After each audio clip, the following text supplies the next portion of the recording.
her dad had always made it clear that if you have a child Mm. before you get married, my wife was in university when we had our first child. Okay. Know that you're relinquishing yourself of my care. Crazy. And if you have a baby, you go live with your man, Hmm. so you can go. Sheesh. That's exactly what happened, bro.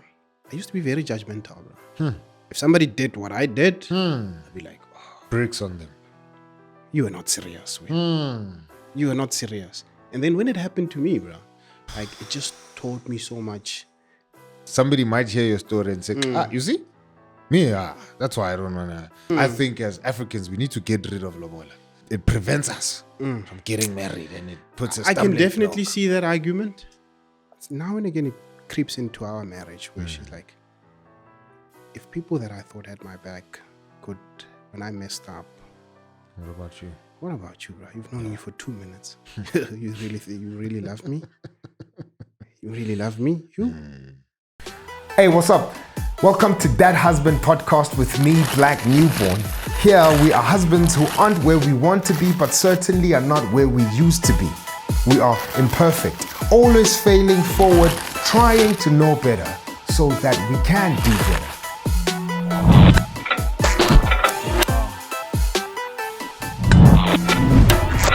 Hey, what's up? Welcome to That Husband podcast with me, Black Newborn. This is where husbands try to know better so that we can do better. Before we jump into this episode, man, if you're joining us for the first time, shout outs to you. Don't forget to hit that subscribe button, hit the notification bell so that you're updated on every single episode we drop every Wednesday at 11:30. If you're a regular here, please do continue supporting us. Thank you so much for buying us coffee. If you're wondering what that's about, there's a link in our comment section. You can click on that and buy us as many coffees as your heart desires so that we are energized to keep on making more of this content. Second way you can support us is by booking me either as a facilitator or an MC for your next event, or you can book me as a speaker to come speak on anything pertaining theology, culture, art, or relationships, or the intersection of all those things. And you can drop us an email at booking@blacknewborn.com. That's booking@blacknewborn.com. The husband that's sitting across the table from me today is very nervous. That Ofentse. Hey, brother. How you doing, brother? I'm all right, bro. You good? I'm not good, bro. What am I doing here? Drink coffee.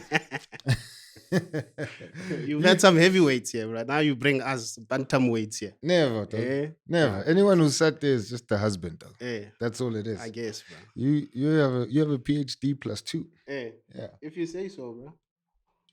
The ring We'll says find so. out. The ring says so. We'll find out. We're not champions. We're just guys who love our wives. We'll try this thing, ne? Yeah. We'll try this husbanding thing. Love our kids and we're trying, bro. If that's the qualifying criteria to come here, bro, Yeah. then I'm more than qualified. Come on, dog. You see? Done, bro. Done, bro. Man, we compiling this resource behind me. It's a book that we're trying to give to husbands, dudes who are walking alone, dudes who don't have any community, or young men who are despondent when it comes to marriage.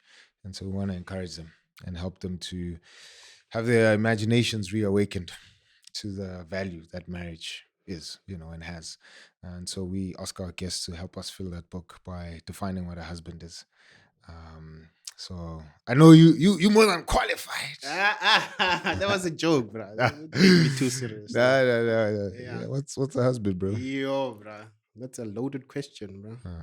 But I think for me, the thing that comes to mind when you say a husband is responsibility. I think you take care of people, you take care of things, bro, for their well-being, for their flourishing. And you come at the end of the line, bro. You must go at the end of the line. So I think for me that's what a husband is, bro. You're taking care of your wife, you're taking care of your kids for their flourishing. And I think if you were to ask me where I learned that from, I think I'd say my dad, bro. Okay. Yeah, I think for the longest time when I was a kid, I know my dad had our back, Sure.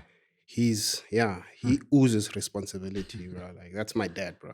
We knew we were taken care of. My mom tells the story of, and I don't think she knows that I paid attention when she told that story. And this was a long time ago. Yeah. I remember mom telling the story where, so my dad, for the longest of time, he lived in Joburg while we were in Rustenburg, right? Sure. And my mom wasn't working at the time. So I think it was month end and my mom was sick. And so my mom calls one of her best friends to take her to the doctor. Yeah. And it's month end. So after the doctor visit, then my mom sends her friends to go withdraw money for her at the ATM. Right? And so when the friend comes back, bro, she comes back shocked and says, "Yo, your husband sends you this much money." And I remember my mom saying, yeah. My mom found it very strange that she would say that. Sure. And for me, when I heard that story, I'm like, man, we're taken care of, bro. Sure. This guy is responsible. Like I know he didn't earn much, but he would send all of his money back home so that we were taken care of, you know? Sure. So yeah, like I think I learned that from my dad. And so there'll be moments again where my wife says, "You know, when you did that, you're a good husband." And I say moments.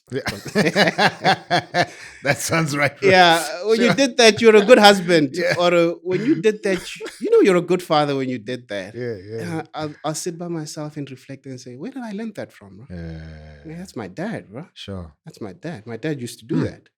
You know? Yeah. So I think, I model so much of being a husband, being a dad after my dad, bro. Yeah. Shout outs, bro. That's dope, man. Shout outs to your dad, bro. Thank you, bro. Shout outs to your dad, bro.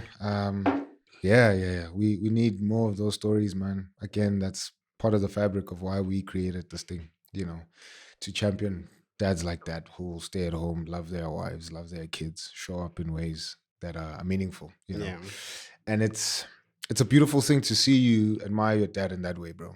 You know, it's very rare for black guys to sit across any other guy and just be like, man, my dad is a hero. Yeah, bro. Like that guy is really my hero, bro. Sure. Now that you say it. Sure. Like I've never had to think about it too much, but now that you say it, bro, he really is. Eh? Sure. He didn't have to do much, but all the stuff that he did, bro, we knew it was for our well-being. Yeah, and it, bro. That's great, bro. Yeah. A couple of things come to my mind as you speak about your dad. One, I'm interested in hearing what your wife means when she's like, hey, that when you did that, you know, you're a husband. When you did that, you're a dad. Like, what are those moments? What are you doing in those moments that make your wife say, man, you're a husband here, or you're a dad here? Yeah. Yeah, see, that's a difficult question, bro. Like, Sure. maybe when I don't know, when I'm sacrificially doing something for their well-being. What can I give as a good example, bro?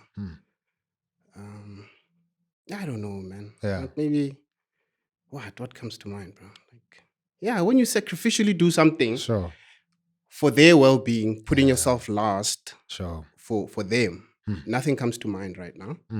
But my wife would be very encouraging and say, man, thank you. I saw that. Yeah. I saw when you did that. Sure. And thank you. How do those moments make you feel when she acknowledges It's encouraging, bro. Yeah. It's very encouraging because, you know, I'm sure as you would know, this husband thing, bro. So you need those moments. You need those moments, Those moments come in hand. You need to keep them in your bag, bro, for when the tough moments come. Sure. So that you can draw out of them, you know? And then when being a good dad, it'd be like maybe when I'm playing with my kids, or when I'm like really just being present and being playing with my kids, because I can get very busy at times. Sure. Work consumes my time. I can get very busy, and then when I'm really present, playing with my kids, like listening to them, responding back, like to their nonsense. Sure. That nonsense matters. And then my wife would say, when you do that, you're really a good dad. Sure. When the mundane things, bro, like the mundane things you do daily, like maybe even reading a story for your kids every night, like That's great, that right bro. there, to being a good dad. That's dope, man. Yeah. So those type of moments, I think. Have you ever spoken to your dad about him being your hero? No, bro. Okay. No. Yeah. I don't think we have that type of relationship, bro. Sure. we have a good relationship, Yeah. but I don't think we have that type of relationship where Yeah. we can do heart to heart, bro. Mm. He's still a very much an African man. Yeah. So you won't do a heart to heart. But then he admonishes with love. Yeah. He's not those type of dads who would like, come hard on you, Sure. like berate you in front of your friends or berate you in like just, like yell at you. Nah, my dad, bro, speaks softly. Come on, man. But you're the one who's gonna You'll think like, feel it. hey, I need to change my life here, bro. I've messed up. And you know he's a good dad when disappointing him, bro, it hurts you so much. Yeah. Like disappointing my dad was the worst thing for me, bro. Sure. Like was the worst thing. Yeah. So he would just talk, bro. Yeah. He would just talk. And I think I can, yeah, bro. My dad has never touched me, bro. Sure. He's never beaten me. Sure. But I think it's because I was a good kid. But I joke. But my dad has never touched me, bro. But all he had to do was talk to me. Yeah. All he had was talk to me. And I knew, I've messed up. Yeah. I've messed up and I need to change my life, bro. And he would do what, I see you have the book here, Shepherding a Child's Heart. Paul Tripp, or is it Paul Tripp? Yeah, he talks about, what is it? Prior instructions. Like prior instructions. Sometimes as parents, you just yell at a kid after they've done something and they're like, but you never told me why I couldn't do this. You didn't set the boundary. Yeah. Sure. So Paul Tripp's course talks about like prior instructions, like you instill those over and over and over again so that when they do something wrong, you're like, but we spoke about this. Yeah, exactly. So that was my dad. Like Sure. all of his talks were like, I mean, most of his talks were like prior instructions, like telling us, okay, guys, like this is how you are to behave, this is how you are to treat other people, those type of things, man. But yeah, and then when you did do something wrong, he'd be like, we spoke about this, bro. Sure. We spoke about this. You're disappointing yourself. You're disappointing me. Yeah. But we never had many of those talks. I think, I was well behaved, man. I wasn't too much trouble. But when he did have a talk with me, You felt it. Yeah, I felt it, bro. Sure. I felt it. I hear you, bro. One of the things that my dad would do very well also was to praise my mom in front of us. Come on. Right? Yeah. And that's one of the things like I think I've also taken to. I'd praise my wife in front of my kids. Sure. So like a moment that a memory that comes to mind now would be, so my dad would be working late and then he'd come home and my mom would be sleeping at the time. So we'd still be watching TV, maybe the kids, right? Sure. And then he knew that his food would be in the microwave. So he'll fetch his food from the microwave and then he'll start eating and be like, hey guys, you must choose good wives, bro. You see, me, I knew how to choose, bro. Yeah? If you guys don't choose good wives, you'll be eating nonsense out there. See, me, I knew how to choose a good wife, bro. So, that's why I'm... Yeah, so, like, he would praise my mom in front of us, bro. Still, bro. Yeah, so... Sure, man. Yeah, that's really, like, formative stuff, and it shapes the kind of men that we become, the kind of husbands that we show up as. That's really profound, bro. And I think there's more to definitely open up there. Just before we go there, you had spoken about your dad not being physically at home, working in Joburg. And now you alluded to you guys not having like a heart-to-heart type of relationship, So how did that shape you? You see your dad's great provider, amazing man. Your mother's cared for, story that you just shared, which is incredible. At that point, do you think, I need my dad to be around? We always talk about like, I need my dad at the soccer match. I need my dad at, and some guys are like, yeah, like I was fine. I didn't need my dad to be at the soccer match. I knew he was present in other ways, and maybe he comes over during the holidays, and like I didn't feel that there was anything missing. So how did that work out for you? And does however you reconcile that inform why you so okay with saying, no, we don't have a heart-to-heart type of... Bro, it was... So maybe let me paint a picture, right? It was later in our lives. Like it was way later in our lives when I was already in high school when my dad moved to Joburg. Okay. It was maybe in grade 8. Okay. No, grade 8, grade 9, somewhere there, right? It was, and I didn't always live with my parents. So Okay. for the most part of my life, I think up until I was 12, I lived with my grandma, Okay. with my grandparents. But my parents didn't live too far. They lived like maybe 3-4 k's away. Okay. But because the school that I was going to was much closer to my grandmother's house, so and I was born out of wedlock. So before, my parents got married when I was like maybe nine. Sure. So obviously then I lived with my grandparents, Yeah. and then when they got married, and then had their own place, and they were still building. Like then after they then we went to go live with them. Sure. I went to go live with them, right? So, but even then, when I was still living with my grandparents, bro, my dad was present, bro. He was present. He would come and fetch me. He would go to the movies. Like, I remember the first movie I ever watched was The Lion King at cinema. Sure. So With that's your when dad. with my dad. That's he took incredible, me there. bro. Yeah. So that's my first. That's like that memory is imprinted in my head, bro. I can still remember it so Sure. vividly in my Sure. head. Yeah. So he was always present, bro. He was always present. He'd come and fetch us. We'd go do something. Some weekends we'd go spend it at his home. Yeah, so he was always present, bro. I never remember a time when he was not present. Like even moments where you have to, when you get a report card and then you submit it. If my dad hadn't seen it, my mom will see it and everyone else, and they'll praise me. Sure. But my dad had to see it to know where I stood, bro. Sure. Yeah.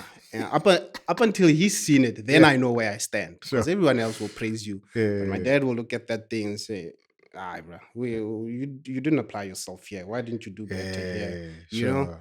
Yeah. So he was. I remember him just being present, even when I was living at my grandmother's house. Sure. And then when moving to go stay with my parents now, obviously then, he was there. And I think I started living with my parents when I was doing grade 8. Okay. Right? No, grade 7. Grade 7. When I was just finishing primary school. And then grade 8, moved to high school. And then maybe we must have stayed like 2-3 years. And then my dad moved to Joburg. Okay. Yeah. Okay, But, I see. yeah, but he would come home at the end of each month. And he was still present, bro. Like he would call.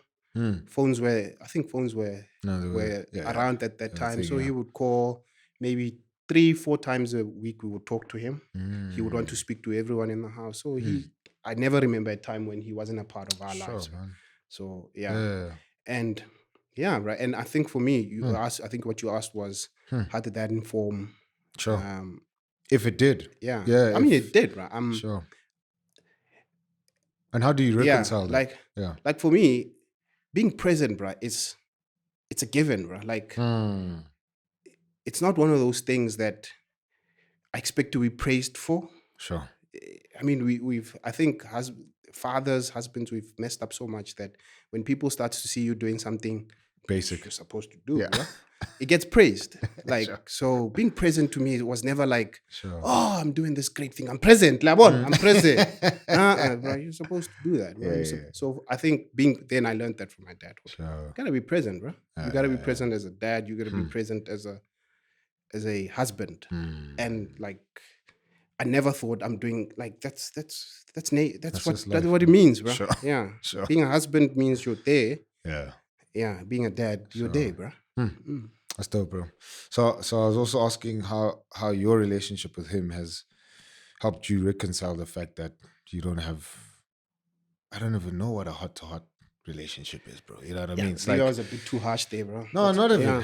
You know, because I'm like, I think there's, as men particularly, there's a way in which we show up that's different from our female counterparts. Yeah.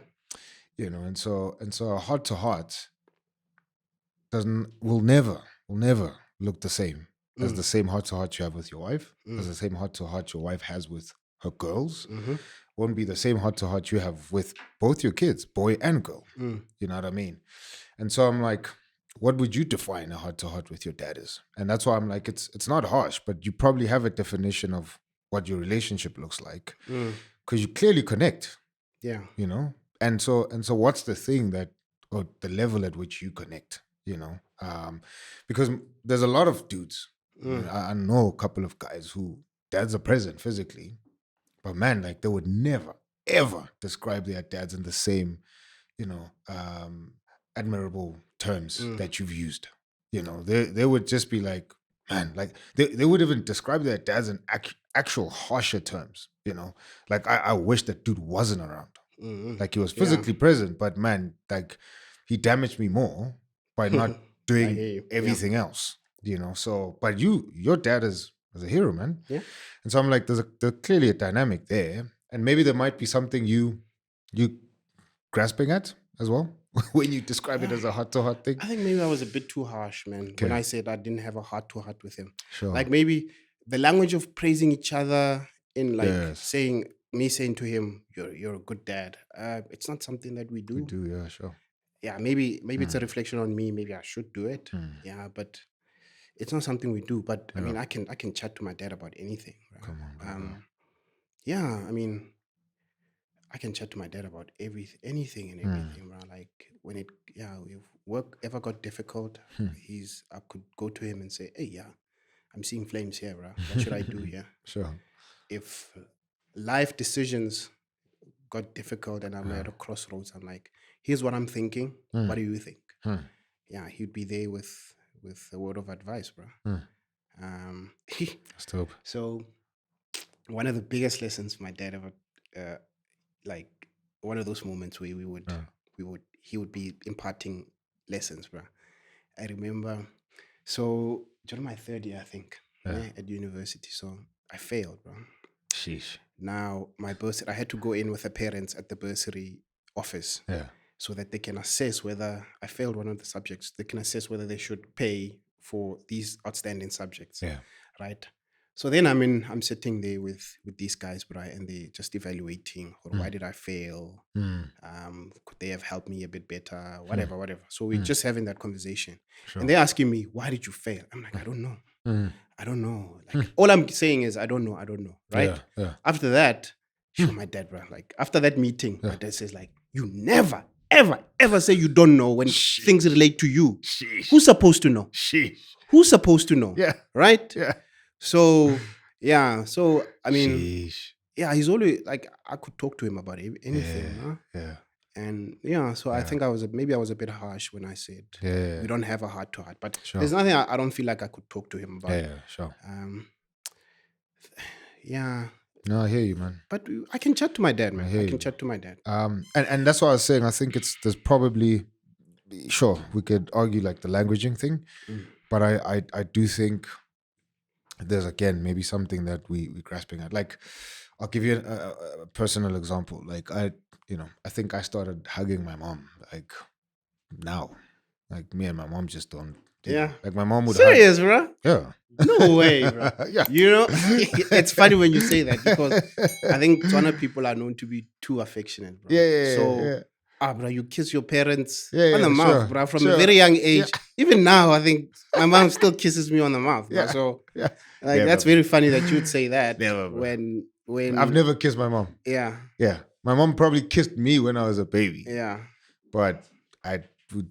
Yeah, your aunts, bro. My wife always complains about when she goes to my wife is Venda. Yeah. So obviously it's a bit of a cultural shock when she comes to the Botswana side, bro. And my aunts, my everyone wants to kiss her, bro, on the mouth, bro. I'm like, you're gonna have to get used to that, bro. That's what happens when you're here. So when they haven't seen you in a long time, bro, you get too affectionate. So sorry, man. No, that's good, bro.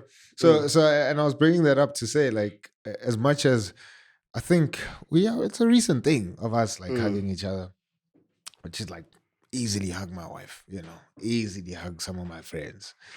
But I knew, bro, in a room full of people, that woman would like take a bullet for me, like it could be a crowd and there's a sniper who's aiming at me. My mother would find a way to get to me and like take that bullet, bro, right? I could be woken up at 2 a.m.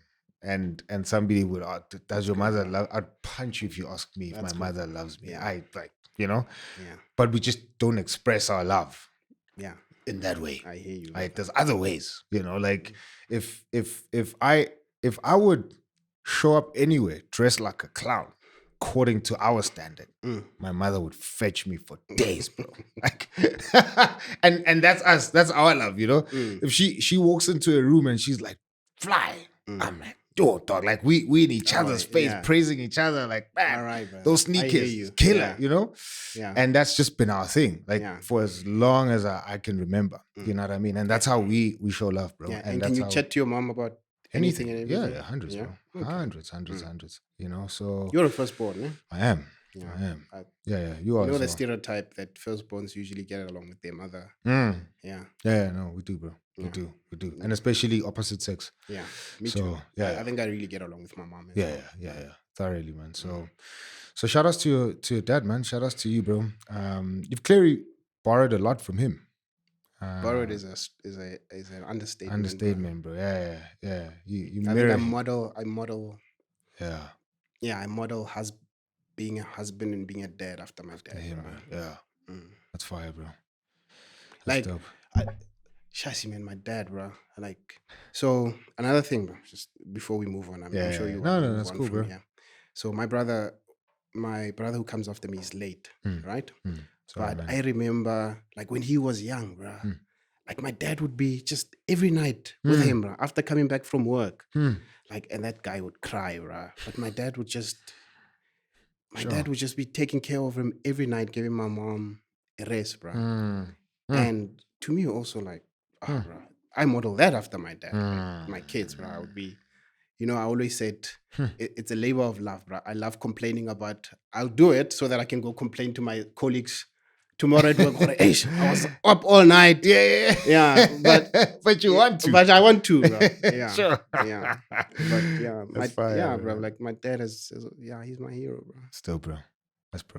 That's fine, man. That's incredible. You know, even if we'd end the episode here, like, that was dope, bro. Shout outs to your dad, bro. Shout outs, man.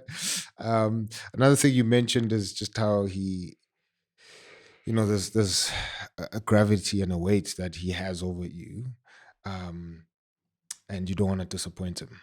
You know, I've always said as husbands, we need that guy. Right? If it's your dad, I think, man, prize number one. If you don't have it, dad, find somebody that if I disappoint this person, like, man, like that's gonna crush me and kill me more, than the stupid thing that I've done. Just disappointing them is more devastating. And it's beautiful to see that with you, and just how your dad has been able to be that anchor, and somebody that you don't want to, just don't want to disappoint. And it's an important thing. Keeps us in the straight and narrow. Absolutely. Keeps us from doing stupid things. We don't want to presume that we're smart enough, that our hearts are not gonna get the best of us. So we need to kind of put boundaries around us. Absolutely, brother. Which is is an incredible thing, man. How has that played out for you? In your husband journey now, and maybe speak into accountability as well with other gents that you might have in your life. So you have your dad, and and how else have you put boundaries around you? Maybe men, or other ways. So I've disappointed a lot of men, bro. I've disappointed my dad as well, and I'll tell you now. And this is what led to me being a husband. Sure. So, this is a good segue, bro. Like, so, my wife and I, right? We're not that boy meets girl, boy thinking proposes, pays lobola, they have kids. No, man. Morituko Vedi talks about. You remember when I watched the first podcast? Was it the first podcast? When he was here and he was making the analogy of a car, bro. Yes. Brothers, you test drive your cars, bro. You test drive your cars before, and bro, I was one of those, bro. I test drive my car before, bro. Sure. So we had our firstborn out of wedlock, bro. Sheesh. And I was a Christian at the time, bro. Like, I had given my life to Christ. I knew, I knew everything, bro. Like, So I see, man, that was a difficult time, bro. That was a difficult time. I think I disappointed a lot of people. I was that guy, bro. Like, I was that guy who would lead a service. It's a guy who led a Bible study. And then, yeah, bro, I make a girl pregnant, bro. Sure. Yeah. So Yeah. then, yeah, I disappointed my dad, but he quickly forgave me, and I'll get into that. Sure. I disappointed the guys that thought, Yeah. I was I'm sure accountable they. too. Sure. I mean, we can get into how that came about, Yeah. but yeah, I think I disappointed a lot of people at the time. And to go straight into it, bro, like that, we messed up big time when that happened. Um, my wife comes from a very strict family, Sure. right? Sure. And so her dad had always made it clear that if you have a child before you get married, or before, whilst you're still, my wife was in university when we had our first child, Okay. know that you're relinquishing yourself of my care.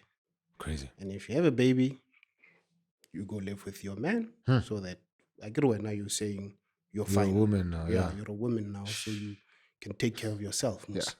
Yeah, so you can go. So that's Sheesh. exactly what happened, bro. So Man. when we had a baby, when we had our first child come, yeah, my wife was effectively estranged from her family. So she had to come and live with me, bro. Sure.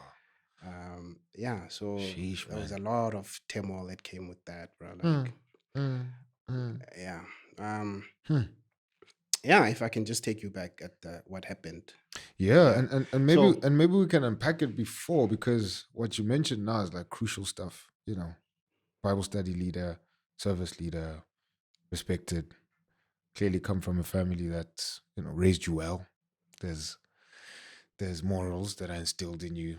This is the way you're supposed to live life. Where do you snap? Because I think we don't talk about that as Christian guys.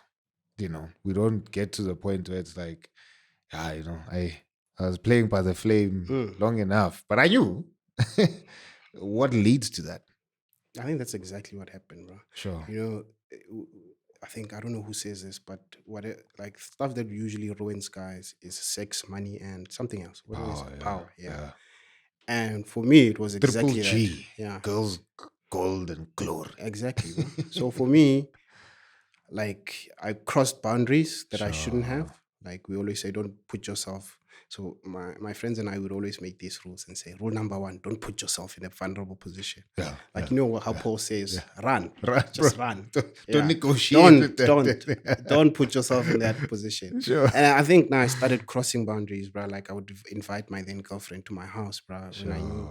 So at the time, we were living in Tembisa, Moerane regime. And my parents, so in my parents' house, they had moved back to Rustenburg, right? So I was living there with my brother and my uncle. But my uncle is like 3 years older than me, so and he grew up with me. So it was a guy's house. And so I'd invite my girlfriend at my house, bro. And hey, we started playing with fire, bro. We started playing with fire, being alone. Sheesh, man. Yeah, bro. And we had a baby, bro.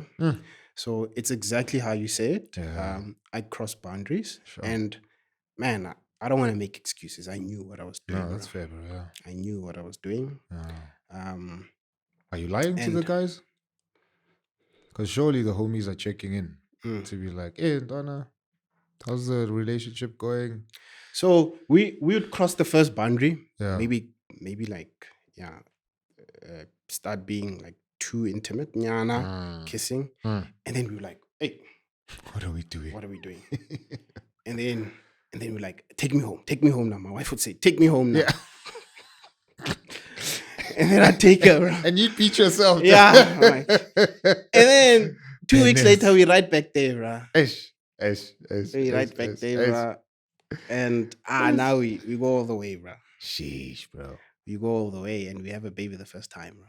Yeah. Like, yeah. Yeah.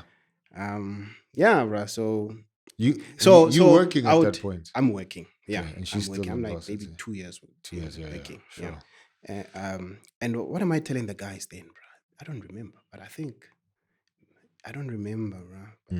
I don't think maybe I was being completely honest with them, to be honest. Yeah. Maybe I was telling them something, but I wasn't being completely honest. Yeah. Sure. I wasn't being completely transparent with the guys as I should have been. I wasn't living in the light, bro. At the time, I don't think I was living in the light, bro. Sure. And you think, hey, bro, the things that you do there, bro. You think, man, I'm just gonna do this. It's not gonna hurt anyone. Hey, but it threw us into a mess, bro. And then you see, this thing threw me into a big mess, bro. That thing that I did there, that I thought I would get away with, threw us into a. You see how sin just ruins everything, bro. Yeah. Like it just. Now we're in a mess. We're in a big mess. Where my wife. My wife is estranged from my family. Oh. When did the cutting happen? Like when she found out she was pregnant, she went and told him? Yeah, she told him. Immediately. Not immediately, because there were moments where we were fighting, bro. Like we were like, sheesh, bro. What are we gonna do? What are we gonna do? And my wife is a bit young, bro, at the time. So what are we gonna do? What are we gonna do? But I think thing that gave her more confidence at the time, because Lena, she was like, ish, man, we hadn't known each other for that long. I think we had been dating maybe for like 3-4 months. Sure. So then she was like, what are we gonna do, bro? What are we gonna do? And she doesn't know me that well. So she thinks, maybe this guy's gonna run away. Yeah. What should I do, bro? Like she's thinking a lot of things. But I'm like, nah, bro. We come what may. We're gonna see these things through, bro. We'll take whatever's coming our way. Man. Like we'll come. And I think maybe that gave you a bit of confidence. Or okay, bro. I don't know what's gonna happen, but I trust you, bro. Yeah. So I trust you because I can see how steadfast you are in what you're saying. Like, okay, we're gonna see this thing through. Like, right? We've messed up, but we've messed up. Yeah. But we're gonna have to take the responsibility. We're gonna have to take the consequences of this. Bro. But we're not doing any. We're not getting rid of this baby. Yeah, that's right? good, bro. Yeah, because she was scared of what her parents. Yeah, sure. She was scared, bro. Because that would be motivation enough to delete the kid. Yeah, you know what I mean. Like, yeah. And I say that because my mom was 14 when she fell pregnant with me. Gave birth when she was 15, right? And my mother's like hella skinny. She's just small body. She didn't even know she was pregnant until like 7 months, bro. When she's playing in the streets and some lady's like, oh yeah, something is up, dog, right? And then tells my grandmother. My grandmother's like, all right, cool. Let's go to the clinic or hospital, whatever. Anyway, find out that my mom is pregnant. Bro, like a bunch of grandmothers were like, nah, just delete the kid, bro. Right? Yeah. My mother's obviously like, again, she's 14. She's just like, well, I don't know. Like, whatever, you know. By God's grace, my grandmother was like, stuff that, we're not doing that. We're not doing that, bro. You know? Yeah. So I'm sitting here because my grandmother was just like, no, forget that. We're not doing that, though, you know. And I'm like, it's just that one decision, bro. You know, I wouldn't be here. Yeah. I would not, bro. I would not. I would have been, you know, a forgotten memory to a bunch of people. My mother would have probably still remembered me. Yeah. But, you know, and it would have just been, okay, this thing is done. But she would have lived with that, you know. Where do you get the conviction at that point? Because I'm like, high stakes. My mother wasn't going to get cut, you know. I mean, I'm a Christian at the time, bro. Sure. So I know that's not an option. Sure. It's definitely not an option, bro. Sure. Come on, bro. Yeah. So nothing else, bro. It's just that. It's just. Yeah. No, bro. That's not an option. Sure. We're not doing that. Sure. If you do that, you're doing it without me. Yeah. Sure. I mean, obviously, I can imagine what my wife was going through at the time, right? You know, there's obviously messages coming from everywhere. What you gonna do? Yeah. You know the consequences of this. What you gonna do? What you gonna do? And I was just like, we're not doing that. She got prior instructions. Yeah, we're not doing that. Sure. I will be here come rain or sunshine. I will be here, but we are not doing that. And I think while we're carrying that weight, bro. So after my wife gets kicked out, right? So then But what happens there? Like call? Yeah. After call, done. She calls you clearly. Who? Your wife afterwards. Yeah, she's like, hey, you better come and get me now. So come and get me. Is she living at res or? Yeah, she's living with. So her dad was paying for. So my wife is the third of 4 girls, right? And there's a 1-year interval between each one of them, right? Yeah. So, and I can understand that dad was like, you girls here, if you mess up, you better know. You And so better the, know. the So, first two are and fine. yeah, the first three are fine. Oh yeah, the first two are fine, and the last one. Yeah. So and then and I mean, bro, I can imagine like there's so much responsibility. He's making sure that these girls are going to school. Looked after. You know, they look after, and he's paying for a flat for them. He's paying for a flat for them, and they're living together in that flat. Sure. So yeah, I think he made a call and he said, Out. yeah. And my wife calls me, bro. I remember I was in a Bible study at the time. She calls me, bro. She's like, hey, you better come. Hey, Chief, stop praying, Chief. Hey, bro, you better come. You better come now. And I remember telling the guys I remember about SP, bro. Shit. Lebo, SP, I don't know Bible study about SP in Debo. These guys, bro. And I haven't talked to those guys in a long time. Maybe I should reach out to them. Sure. Yeah, so I remember telling those guys, hey guys, it's rough now. I better go Surreal. own up to my To be a responsibilities, man. bro. Yeah, so I go, bro. I fetch him. All right? And then we go to my house. The following day, then I think prior to that, I had given my parents a call, bro. I'm like, this is what's happening. I made a girl pregnant, and this is what's likely to happen. So, okay, my mom and dad says, all right, okay, we'll see. Let's see what happens. Yeah. And then when it happens, bro, the following day, bro, I tell my boss, I'm not coming to work. I'm going straight home. Right? So my wife and I, we get into the car, bro. We go to my house. Rustenburg. So, yeah. My parents call an emergency meeting with my uncles and my aunts, bro. Like, it's a proper meeting, bro. Like, hey, bro, I've never been so scared. Like, Nobody kisses you that day when you arrive. No, but they're not too. They at the time, no, man, they were not harsh or angry. And maybe I think the only little bit of disappointment, nah, man, not even disappointment at the time. But my mom was very happy, bro. My mom was happy, bro, because I think I was like, I was scared. yeah, she was worried, but she was happy. And I think, back at home, bro, like having a kid, bro, it's like, the world is not ending. Sure. You're not the first one to have a kid out of wedlock. So that's where they're coming from, right? And my mom, she said that because I remember out of all her siblings, she was the one who wasn't a grandparent yet. All of her siblings were grandparents, and she always wanted that. Sure. And I'm the firstborn, Sure. so obviously it had to come from me. Sure. My other brothers, like, they're very young, so they can't have kids at the time. So then when the news broke, there's a grandkid coming. Yeah. Oh, my mom was happy. Sure. A bit disappointed, obviously, but we can overlook that. It's not a train smash, that thing. Sure. Yeah. We'll be fine. You're not the first to have a child out of wedlock. Sure. Oh, geez. Yeah, so it's fine. Yeah, so my mom is happy, bro. Yeah. Because even when we got home that day, when I remember it just hit the fan now. Yeah. My wife, my then girlfriend, and I, we're going home. My mom has cooked a nice meal, bro. Because people are coming. I get there's a family meeting now as to how we're gonna deal with this. The prodigal son is coming home. No, not like how we're gonna deal with this mess that this guy has done. Sure. But obviously, in a light way. Okay, there's a crisis that's happening now. Sure. This guy has messed up. He's made a girl pregnant, and as a result, she's been kicked out of her home. So obviously now we need to take responsibility and see how we're gonna fix this, right? And I think that's what my family, bro, has always been there for me, even when I've messed up, right? Yeah. Like, look at this, bro. I've messed up. Totally, bro. I've messed up, but they're coming together for me to solve my mess, right? They're coming together to come and sort out my mess. I remember my uncle was there, my aunts were there, and they were like, so we're explaining what's happening, and they're like, man, don't worry. Don't worry, we'll fix this.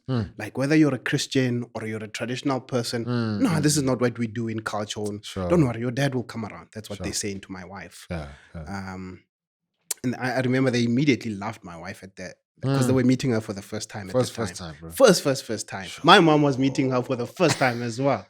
And you know what vendor people do, bro. And my wife, bro, she won their hearts. So vendor people, especially ladies, when they meet, like, they show a lot of respect. Vendor culture is all about respect. Yeah. So my wife did this thing of kneeling down. Yep.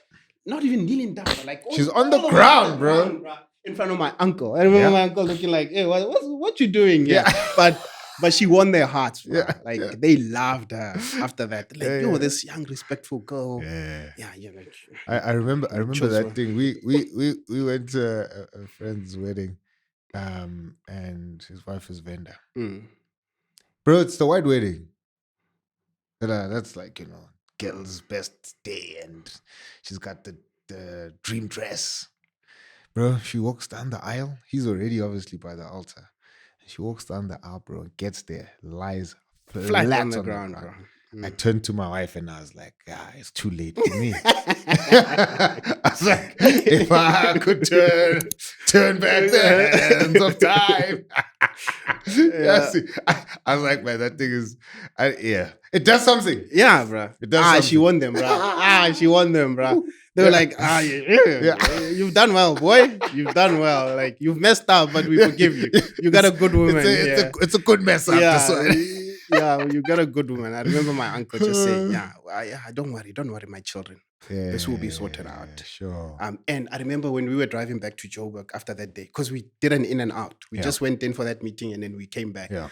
And I remember just feeling this weight lifted off our shoulders because we're like, okay, at least there's people in our corner who are gonna help us to sort out this thing. And then Legastswana, like your uncle, as a boy child, and I think this is African, bro. Your uncle goes out there and fights your battles for you. Sure. And my uncle did that for me, bro. Like, you know how your uncle negotiates your lobola and all of these things. So even when you mess up, your uncle comes and like defends you, bro. Fire, bro. And then he can deal with you on the side. What's all right about your family, bro? Because like I'm like, I don't know. It's just guys. You're like uncles. There's guys who are like uncles, and I had to pull my uncle from the ship in to be like, hey, dog, wake up. You have to go negotiate, dog. Yeah, nah, bro. Like it's just grace, I guess. Sheesh, that's fire, so bro. my uncle was that for me. My uncle, my dad were that for me, bro. Yeah. Sure. I knew I messed up, but they came for me, bro, and they're like, yeah, it's fine. We'll fix this mess for you. You know? And I think that just speaks also to God's grace, bro. Like, it's amazing, bro. He took a messed up situation, and anyway, we can talk about that later. Because there's a good story also at the end of this. How do you deal with your dad's disappointment? Because that's what launched us into the segment. I mean, it wasn't too overly stated that he was disappointed in me. Okay. I think I got the sense of that in one of the conversations. He never said it, but I got it in one of the conversations we had. I don't remember exactly what he said, but I'm like, okay, he's a bit disappointed. But after that, because I had, like I said, man, like I was working at the time, and where I come from, this happens all the time, bro. Sure. But obviously, I think my dad would have wanted something better for me. Sure. But he didn't linger in that disappointment and let me know. And I think it was more of me more than him, bro. You were projecting. Yeah, okay. I think so. Okay. And because I had always said also that this is what I want for myself, and I had always wanted to be a good example to my brothers, bro. Sure. Like, and you know, as a Christian also, like you want to redeem culture, bro. You want to be an example to not only your immediate family, but to culture. Guys, let's do these things the right way. The right way, yeah. Because there's so much benefit in the family unit and having children in a family unit, bro. Sure. Like, I don't have to tell you of the messes in the world that you see because we're having kids outside of wedlock, bro. Like, a lot good can come of it, but also like we see a lot of bad things coming from it, right? No, totally, bro. So, I had always wanted to be a good example to my brothers, and I had said it. I had said, this is what I want to do. I want to get married and have children. I had said that to my dad as well. Then when I didn't do that, I think it was maybe I was projecting also that my dad was a bit disappointed with me, right? Yeah, sure. But definitely a lot of guys disappointed. My friends. Yeah, but so another thing I want to mention here. Yeah. No, it's fine, bro. Another thing I want to mention, bro, is bro, like the church was so loving, bro. Fire. Like the church came around. Fire, bro. And I didn't feel judged at all. The little bit of judging that I felt was probably me because I felt like, bruh, now church discipline is taking effect. I'm no longer leading services, Bible studies. I'm just a normal member there, sitting there. So but the church was loving, bro. They just came and supported us, bro. Like, and I want to shout out a few names, man. Like Gerald Mbebe, bro. Like he was there for me, bro. That guy was there for me. He was my pastor at the time at Sophia Town Community Church. James Buchanan was also there. Like they did our premarital counseling. Todd Coupe and Mom Constance. They were there, bro. The church was there, bro. That's dope, bro. We didn't feel judged. We felt loved, bro. We felt lifted up.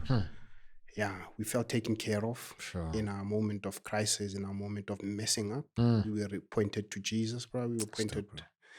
So, man, that was how God just took that situation, bro, and turned it out for our good. It was amazing, bro. Like, we felt really loved. Come on, bro.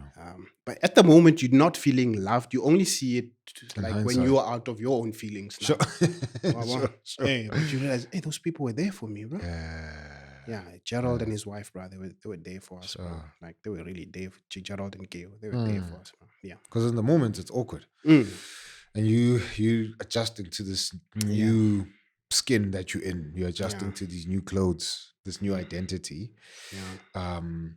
Which is what I was thinking about now. Like, you come back. She has to live with you. You're Christian. You're not married. How are you reconciling all of that? She's here. Yeah. So, the pressure started mounting, bro. Like, bro, the pressure was mounting. And I think we did a stupid... It wasn't too stupid in the moment. Okay. But we had good motives, right? But I think the stupid thing we did was not tell our parents. So, bro, we went and signed, bro. So, but here's what we did. Here's what we did. So, first thing is, I sent my uncle to a place, bro. Right? I sent my uncle to your wife's place. Timelines. I'm messing up timelines here. So, the baby gets born. Okay. Right? The baby gets born. And then I think about 6 months after the baby gets born. And the pressure is mounting then. Like, I don't have the money to go put her elsewhere so that she doesn't stay with me. And she doesn't want to stay anywhere else. She's like, I can't be alone at this moment of crisis, bro. And I'm confused as like, man, I'm like, what am I gonna do? I know I shouldn't be living with you because we're not married. But what am I gonna do, bro? Like, I don't have money to put you elsewhere. So we just left with staying together at the time. But pressure is mounting. I can feel it. And friends, another friend of ours, bro, gives me a call. Like, hey, bro, we're stumbling with you doing that. What you gonna do? All right. So then,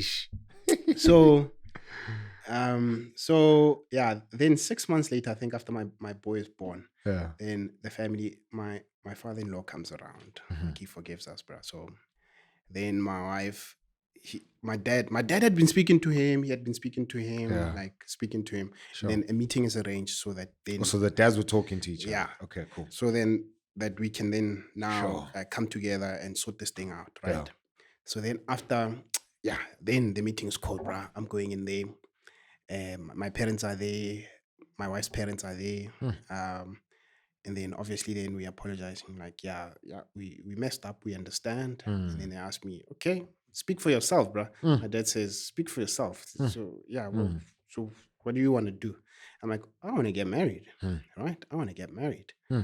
And then I remember my father-in-law saying, hey, be careful. You sure you're ready for that? Hey, bro. Now I understand what he meant by that. I'll tell you. So, okay, we reconcile. Everything is hunky-dory. Sure. And I've saved up a little bit of money. And I'm like, we good, bro. After this, I'm waiting like a month or two. I'm sending my uncles, bro. Yeah. That's exactly what I do, bro. Sure.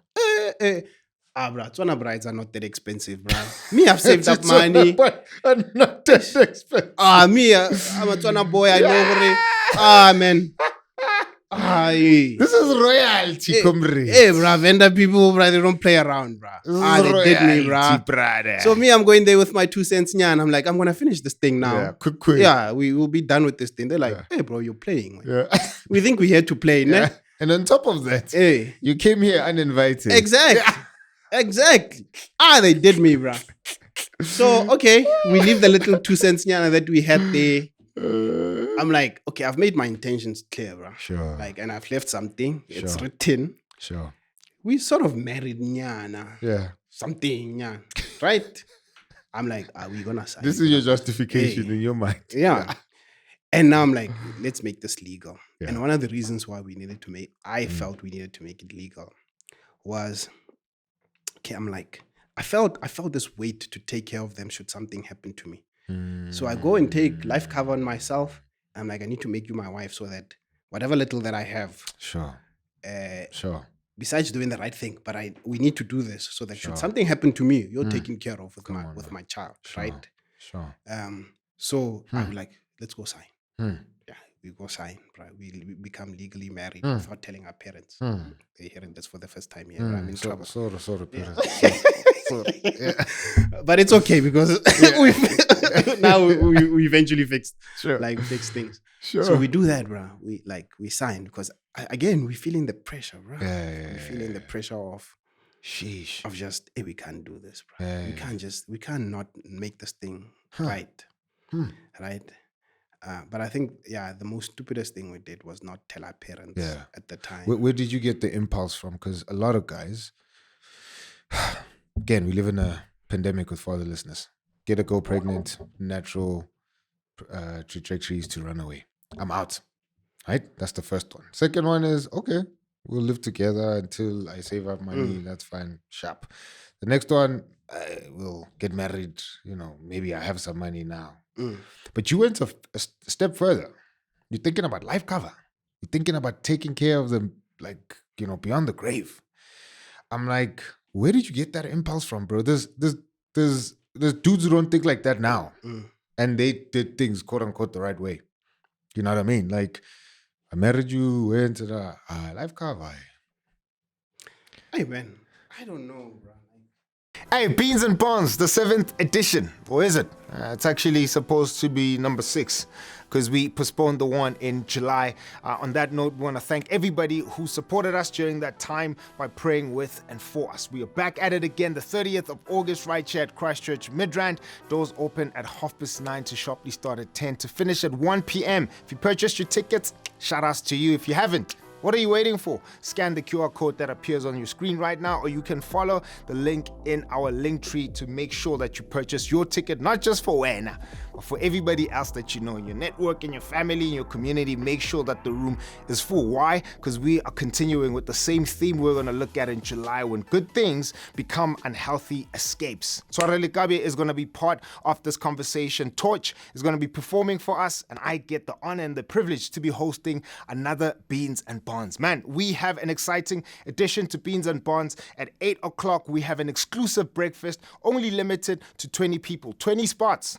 It's going to be a conversation between you, my wife, and myself. And we're going to get very deep and intimate and share a bit about our story. So make sure that you are purchasing tickets for that exclusive breakfast. Beans and Bonds, 30th of August. Doors open at 9:30 to sharply start at 10 to finish at 1 p.m. Make sure that you are part of the room. It's going to be super dope. All right, see you then. Peace.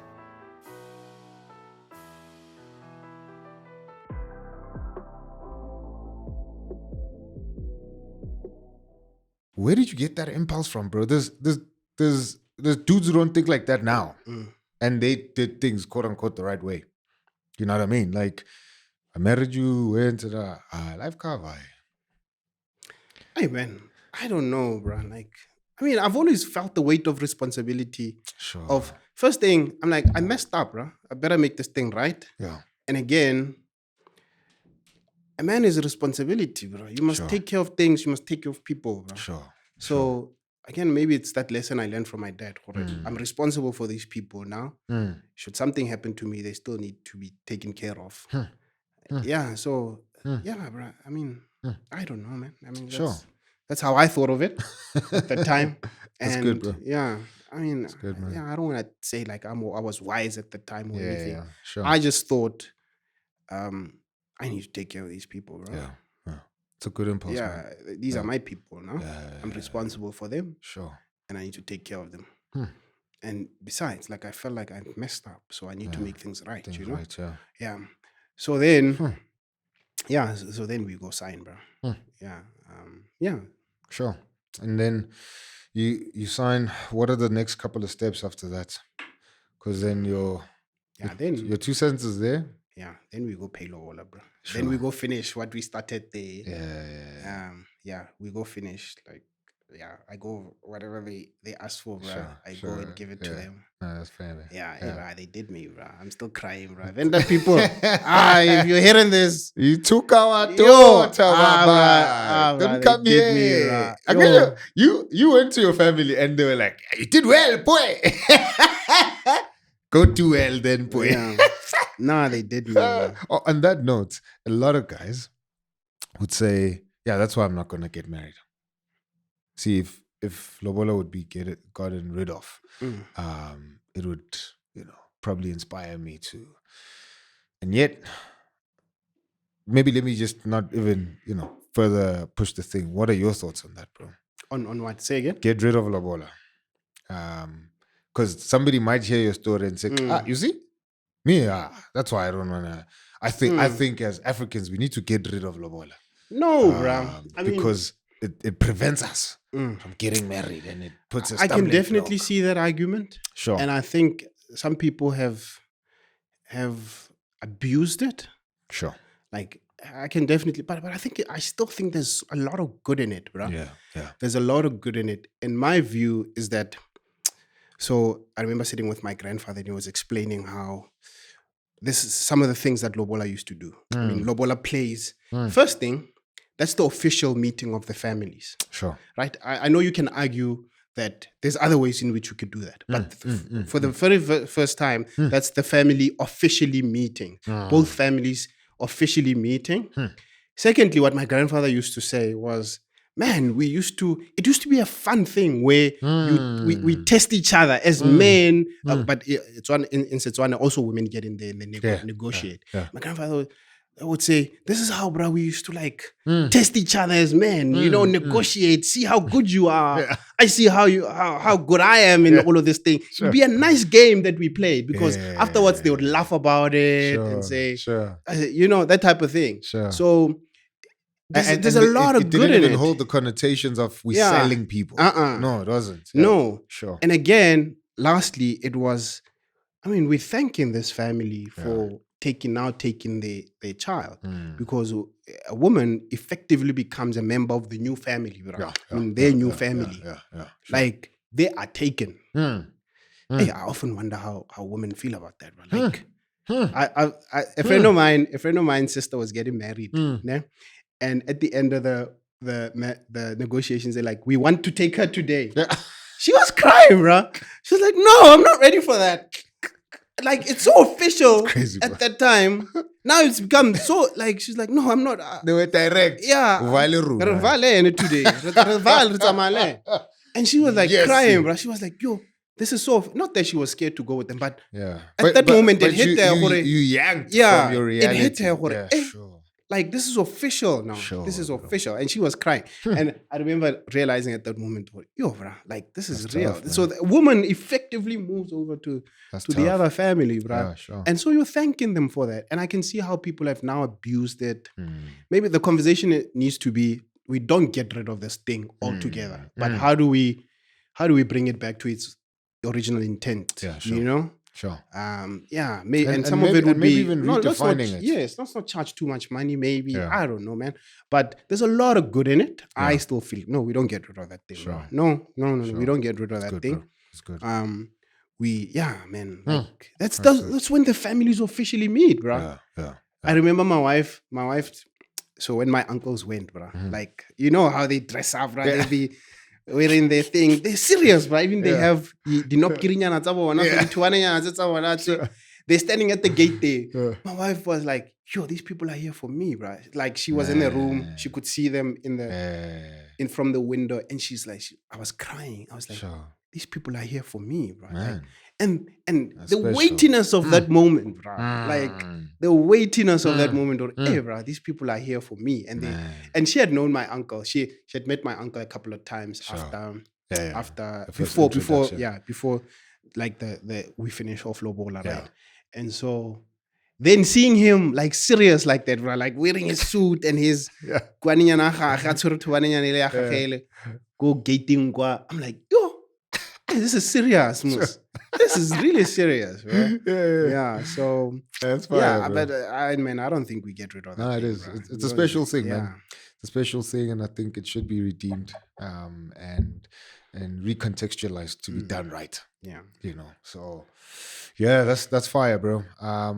Walk us through. You know, what's the timeline between we go tell our parents we've messed up, your son is born, and you finish off lobola. What's that timeline? So How many after years is that? So my son is born.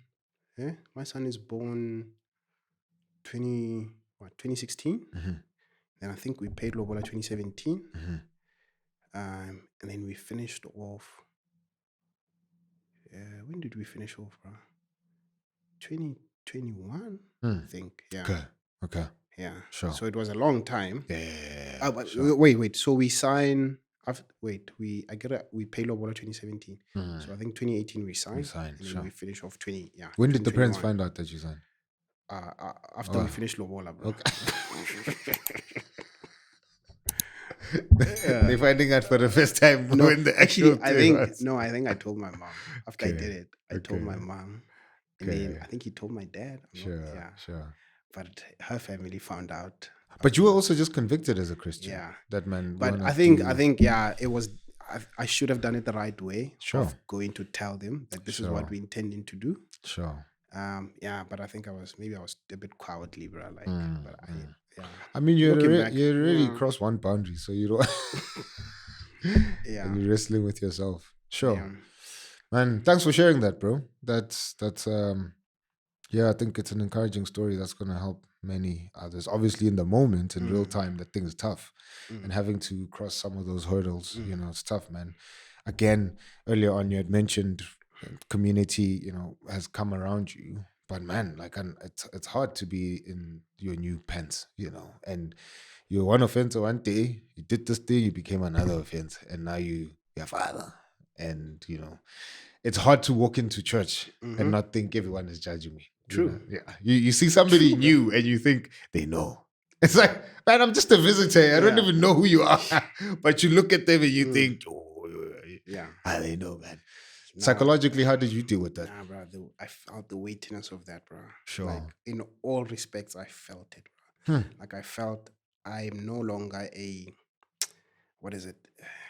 example.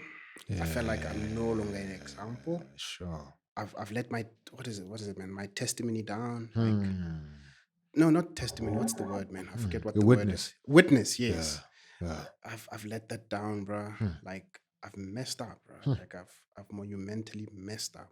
Man. And it really affected my walk, bro. I think for a long time I was just, so I would describe myself before then as I loved the word, bro. I loved like reading. I loved listening to a lot of sermons, bro. I was particularly in love with apologetics at the time. Yeah. Like, man, I listened to a lot of apologetic stuff. Sure. And I was looking for discussions to, you know, to discuss with people stuff, bro. Why they should believe in God, bro. But after that, bro, I was just like in autopilot. Because all I could think about is, you've messed up. Sure. You have messed up, bro. Like, you've messed up. Sheesh, bro. But God's grace, bro, I never let that take me out of church. I mean, God didn't let that take me out of church. Even though I was on autopilot almost. And I talk about how only like maybe two years ago or a year ago, I started feeling this revitalization of feeling like the old Ofentse of loving engaging with the word again, bro. Like, like digging, you know? I used to love digging, bro. I used to like, So for a long time, I was just on autopilot, bro. Like, I was... Bro, this is like, what, 7 years? 7 years, bro. Crazy. Like, I was just doing things for the sake of doing them, bro. Bro, like, I was... it wasn't a good time, bro. It wasn't a good time, but one thing I'm grateful for is I never left church. Come on, bro. I still went to church. Yeah. I still advocated for me and my wife to like we stick into we go into church Yeah. by God's grace. Yeah. Hmm. Only a while ago, bro. Like I started feeling like, man, the old offense is coming back, bro. Sure. Yeah, but I mean, And I like what I want to even emphasize, argue yeah. that like it's a new offense, bro. Because I'm like, the old offense was who he was, walking with the Lord. If effectively your family started under circumstances you would not have wanted, but under God's grace, and God takes you through that season in your wilderness, as it were. Yeah, It's the analogy of the sheep getting their legs broken and they sit on the shepherd's absolutely, neck, man. and for 7 years your feet are healing, and the shepherd is like, I know if I don't break your legs, you're gonna wander off and jump off a cliff Yeah, because you were jumping off a cliff. Come here. It's painful. Yeah, It's painful, absolutely, bro. brother. I couldn't have said it better, man. Yeah. But your legs heal, bro, and they heal close to the shepherd speaking to you because your face is closer to him. But in that moment, obviously you're embarrassed. Sheep doesn't want to be close to the shepherd, but he has to keep you close to himself, bro, because he knows, one, you can't walk. Secondly, if I leave you, and wolves are gonna come get you. It's your point of saying he didn't allow for me to leave the church, so stay here, right? And so when he puts you down 7 years later, bro, you're a different sheep, man. Absolutely, brother. You have a new witness. Absolutely, You know what I man. mean? You have a new witness, and, bro. and I think that's that's great, bro. Yeah. It's great that you mentioned that because out of the mess that I did,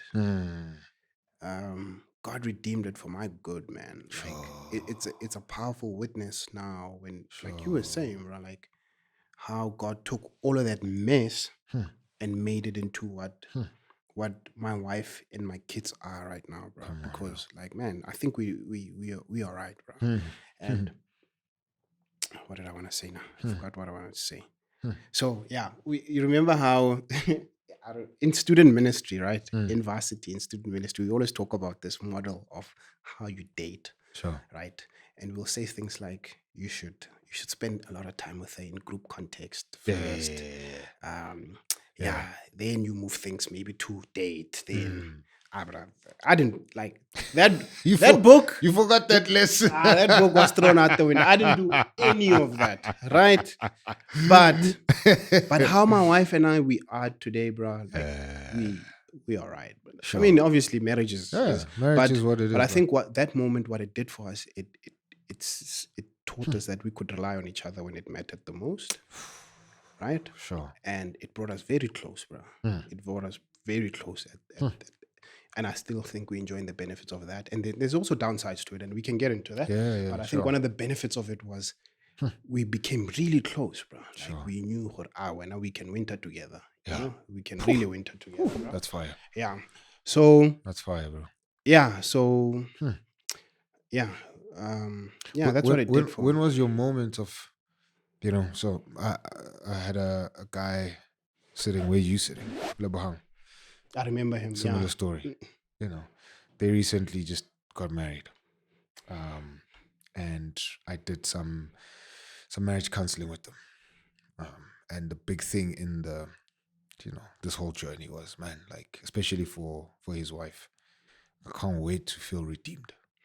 I know I'm forgiven. I know I am redeemed, but just being redeemed from this moment, and for them it was obviously crossing over that line and getting married, and somehow the metaphorical shame, because they know that, man, like, objectively, I don't have any shame before God. But man, like, I still see it in people's eyes, whether it's me projecting it or whether it's truly there. But I can't wait to cross that line where I could take that shame off myself, When did that happen for you? Bro, I think it'll be different for everyone. I think for me, it happened after that 7 years, bro. Okay. Because for a lot of time, I was kicking myself, right? Sure. I was in that kicking myself, thinking, man, I've messed up so much. And like you say, you know that you're forgiven, but yeah, you just, bro. Like, yeah, you just feel like, I see, man, I've messed up. I've killed my witness, And so man, I lost my train of thought. But No, that's okay. but I think it'll be different for everyone. Yeah. I think it'll be different for everyone, bro. And one of the things, so for me, I used to be very judgmental, bro. Like if somebody did what I did, I'd be like, oh, Bricks on them. you are not serious, man. You are not serious. And then when it happened to me, bro, like it just taught me so much to have so much grace, bro, towards other people, right? Towards other people. And I think I saw just how sinful I was in that moment. I mean, you know it, you're taught it that I'm a sinful human being who needs God's grace every day. Every day, yeah. But then I really felt it. Like I'm like, man, I'm a sinful guy, bro. I'm a sinful guy. And I can see why I need Jesus. Jesus' forgiveness. Sure. Right? The weight of that I really felt. But I think, then when, I don't know when this happens, man. It just happens when it happens, when then you like, but I'm forgiven. Yeah. I am forgiven. I am redeemed. Yeah. And I think for me, it took about, maybe 7 years, bro. Sure. Yeah. And I don't know for him, what will it take? Yeah. Hmm. But for me, it was a long time. I wallowed in it for a long time. It's crazy, man. Sure. But what it taught me was to be a bit more gracious with other people. It's good, bro. Yeah. And I think for me that was great, bro, because I'd be like, they just need grace just like I needed grace. You know, when people mess up, you're like, don't worry, I've been there. But you just need grace, like just I needed grace. And I think prior to that, I would have been like, you're not serious. Right? Yeah, sure. Yeah, you're not serious. Well, yeah, well, God humbled you, bro. yeah, bro. It was did. properly, bro. Yeah. Properly. And There's humility and there's humility. I'm so grateful for that lesson. You got humility. Sure. I'm so grateful for that lesson. How is that grace translated to your role as a husband now towards your wife? It doesn't come through all the time, bro. It doesn't come through all the time, bro. Yeah, I mean, I could do it better, bro. Sure. I could definitely be a bit more gracious. Sure. Yeah, bro. Like I could definitely be a bit more gracious. I think my wife is a bit more gracious than I am. Sure. My wife is quickly forgiving, and she'll be, for the longest time, my wife will be the first one to like say, okay, let's talk. Sure. Right. Sure. Yeah. When I'm hurt, when she's hurt me, bro, like I'm like, how dare you? Yeah. You know, grace doesn't come. It doesn't. I don't get to that step quick enough, I think. Sure. Especially with my wife, because, and I think with marriage you expect so much, man, from your spouse, which is unfair sometimes, because all they've ever done also is admit that they need Jesus, bro. They need Jesus as much as you, bro. Yeah. Sure. So I think your expectations of your wife sometimes is so great, like, oh, your husband, because you're like, you said you love me. You said you love me. So people who love people shouldn't be doing the things that you're doing. Yeah. So grace doesn't, especially in my marriage, I think for me, it does. I don't get there quick enough. Sure. Yeah. But there's moments where I do, I think. Yeah. There's moments where I definitely, I think. That's dope, bro. I do. But my wife is quicker to get there than I am, bro. Praise the Lord, man. Yeah. I think she's quicker to get there than I definitely do, bro. Sure. 9 years in, when you guys reflect on those early days, what do you laugh about?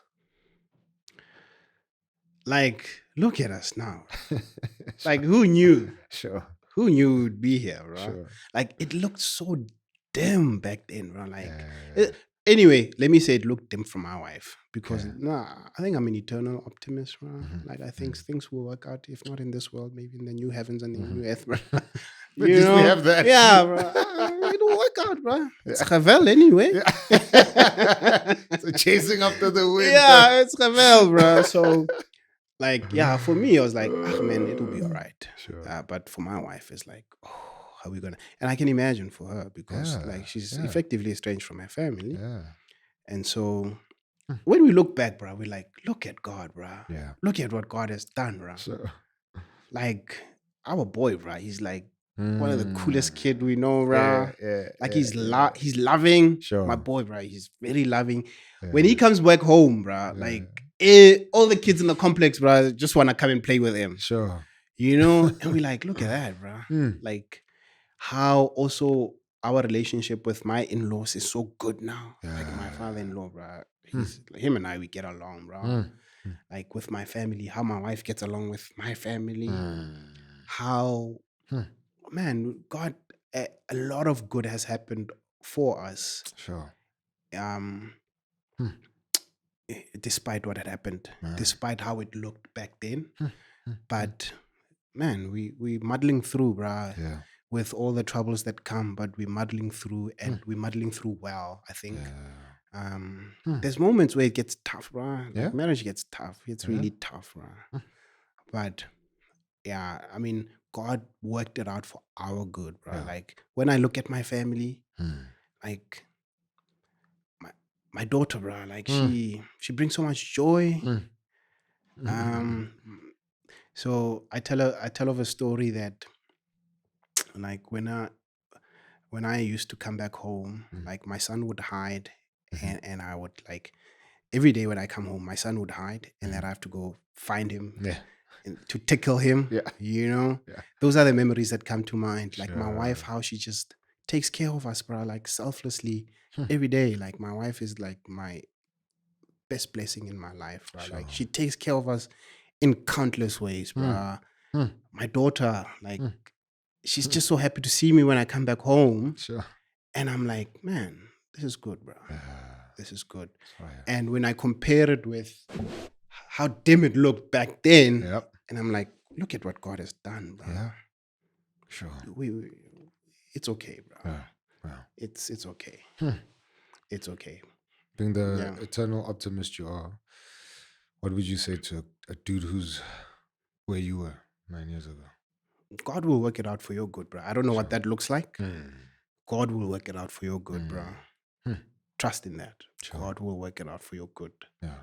We mess up, but God works it out for our good. Just lean in Him, man. Just keep trusting Him. Don't run away, bro. Because I think our knee-jerk reaction is to say, man, I'm moving away from this community because I feel judged, or they're judging me, or how could I ever? And it exposes you, bro, because then you think all of it depended on you. Like you think you can somehow, like the mentality that I had was, I think reflecting back was, I'm a good Christian, bro. And I sort of brought that nonsense, those rags before God, and said, I'm not doing bad. I'm a good Christian. I'm leading services, bro. I'm leading Bible studies. Yeah, so I'm not too bad. But it quickly exposes you, and you see like, bro, you can't bring anything, bro. And then when you realize that, right, you see Jesus becomes so much more valuable because you see Him, like you see that not only becomes an abstract thing. Now you can see what you did and why it was necessary for Him to die, and then for me that made me like hang on. So hang on, brother. Or hang on, sister. Let's just keep. Your mess ups are not above the blood, bro. No, they're not, bro. Come on, bro. Yeah, that's dope, man. Bro, that's incredible, man. It's such a beautiful story of redemption and just how God comes through for us, but also speaks to the perseverance that I think a lot of men are struggling with. You know, if you are going to build a family, man, that's going to require responsibility. It's going to require determination, resolve. You know, so you're building a living organism. It's real people, you know, and you have to steward their purpose and guide them. And it's a beautiful thing, especially now as you describe the stories of how your family receives you when you come home. But man, those moments are worked for. Yeah, bro. Like they mean everything. They mean everything. But they are worked for, bro. You know. my daughter's transitioning. I mean, she's 6. She's gonna transition like every 2 days at this stage, right? But she's like developing an attitude, and I don't think it's a bad thing because she's finding herself, she's finding her voice, and so she has to learn to assert herself. Yeah. And my job is to make sure that does not spill over and she becomes an ugly human, right? So I just need to, Right. Right. Not there. This way. Yeah. But because she's a ball of fire and she follows her name, my hands will get burnt as I try and guide her, and she's gonna feel uncomfortable, and so we like kind of ruffling feathers. And I think it was probably 2 days ago. She had just done something and I just called her out. So she's like looking at me like, I hate you, dog. Right? And that's like 2 seconds later, her mom walks in the room and her face lights up, So I'm like, oh, smack. Like she's having a very good time with her mom now. And not that my wife doesn't discipline her, my wife does. But I think I'm like naturally just a disciplinarian, but I'm also like very aware that I can see she's shaping up. So my hand is a bit tighter now. But in that moment, I was like, shucks, I'm obviously doing this, that one day when she's old, she's not going to be an ugly adult that I can't stand, So I know that. I know the payoff is going to come later. But man, in this moment, I wish I could just say to her, listen, like just hold on. You shaping up and I need to guide you, but hold on. But I'm like, she doesn't have the brain to understand that, So then I went to her, just asked her to look at me. And I was like, listen, I know you don't understand what's going on, right? And even now, what I'm telling you, you're probably thinking like, what the hell is this dude saying? I'm like, man, but I want to reassure you, I love you. Care for you, I love you, I think you're amazing.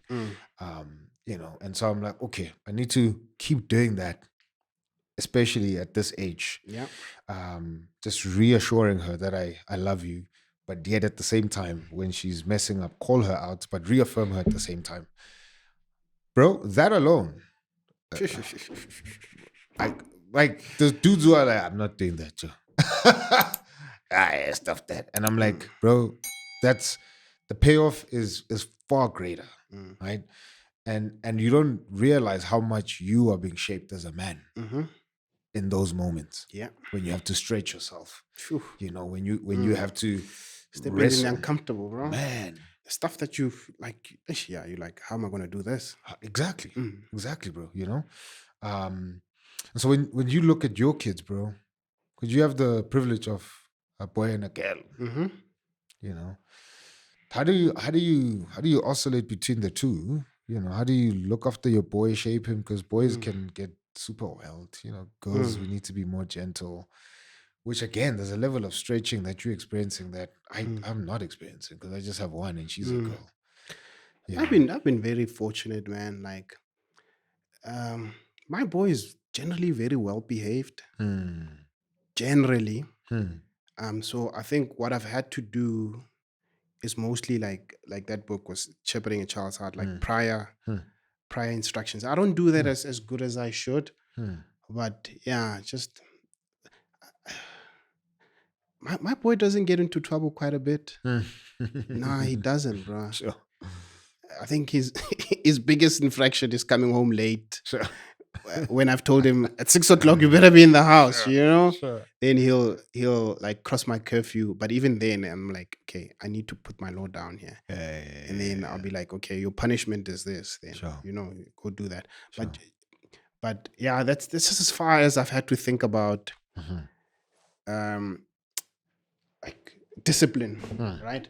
In terms of obviously, then the thing that occupied my mind a lot is, man, how do I make sure I teach this guy about God, man? How do I not just leave this to the church, bro? Because I think most of us just want to leave it to what do you call it? The pastors. No. Sunday school, bro. Yeah. Like Sunday school will sort that out for me. Nah. But what has occupied my mind a lot is, man, how do I put more effort into making sure that, this guy grows up fearing the Lord, bro. Sure. And I think there's definitely a lot of room for improvement for me there. My daughter, she's still too young, bro. Like, so one thing we've noticed though about her, bro, is she likes telling a lie. She'll say, "My brother beat me," when he didn't, and I come hard on that. I'm like, Sure. yeah, don't lie, Don't lie, man. don't lie, you know. So yeah, bro, those are. I mean, generally, bro, I don't have a lot of issues with ill-disciplined children. Kids, yeah, sure. Yeah, like nah, bro, it's not. It's not a big thing in my house. Like, I don't have a rascal who's, hey, bro, neighbors are coming and saying, hey, look what he's done. You know? Sure. Nah, bro. Like, Sure. my child is generally very well behaved. Good, bro. Yeah, like I said, the only thing, biggest infraction is coming home late. Yeah, sure.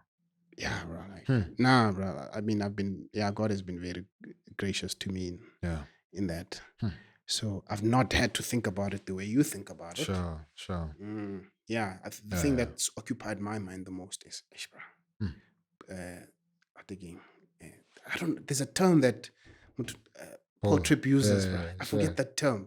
Prior instructions or something like that. Sure. You know, talking to them before they get into trouble. Yes. So that when they get into trouble, then you've spoken to them and they know what they've done. Yeah. So. No, man, I've been lucky, bro. Sure, that's dope, bro. Lucky in that, bro. Yeah, that's dope, man. Sure. And how have you handled that, bro? Like, yeah, so my kid is not nuts, you know. It's just I think she's just doing normal kid stuff. So let's say she's, you know, sitting on her bed and I call her and like, man, we don't live in a mansion. You can hear me. And she ignores me. And then I call her the second time and she ignores me, right? So stuff like that, you know. So similar to your daughter, where it's like, if you tell a lie now, there's gonna be a time where you tell a lie that's detrimental, right? And so I have to use language that she'll understand. I'm like, okay, listen, you know, African parents would not explain. We thought not responding to our parents is just disrespectful because it's just disrespectful, and in some sense it is. But I'm like, some parents could have done a better job of explaining in kid language why that thing was disrespectful, right? Or why it's actually even harmful. And so that's the conversation I have with my kid. I'm like, listen, if you train yourself to ignore my voice, there's gonna come a time where there's danger. And you've trained yourself to ignore my voice. And if I call you because I can see that there's danger coming for your way and you ignore me, that's going to leave your life in jeopardy, right? And so it's in those moments she's like, oh, smack. And then I'm like, let's elevate the conversation. Remember who you belong to. You borrowed to me. You don't belong to me. You belong to God. And God has entrusted me to look after you. And so I call you because I'm instructed by God to train you to hear my voice. And so if I fail in protecting you, I have to stand before God and give an account. Give an account for that. So help me do my job better as I care for you and love you and look after you, right? So it's stuff like that where I'm like, and you don't want to wait for that conversation, to have that conversation when she's 14. It's too late. Right? Yeah. And so objectively it might not be, but you're just going to find it harder, you know? So I'm like trying to have that conversation now. But you can see whether it's like, is this girl attitude or it's just my daughter's personality? Yeah. Right? So I'm like, I'm wrestling through that where I'm like, is this just a girl who's like, or it's just my kid, right? Yeah. so then I have to think, okay. Hey, I'm gonna have to come to you, right, when I get there. Bro, because mine is 3 years old now. So yeah. And I'm not an expert. I think I am curious about humans. Just curious about humans. And I think I lean in with a curiosity. And then I'm like, okay, let me see what's happening here. Because the other thing I have in mind, I'm like, you know how we started this episode and you spoke about your dad? I want my kid to speak about me like that. Right? I want her to speak of me like that. But she can only get there and be a decent human who will speak of their parents that way because the parent was there training. Parent was there correcting. The parent was there discipling. So I'm like, I'm prepping my kid to be my friend later. She's not my friend now, you know. We're cool. She's not my friend, right? Like, I'm your dad. Yeah. But you're going to be my friend when you're 21, when you're 19, when you're an adult. And man, the kind of friends I keep, they're not sucky humans. Their parents did a great job of raising them. So I'm the parent now, trying to raise this kid to be my friend one day.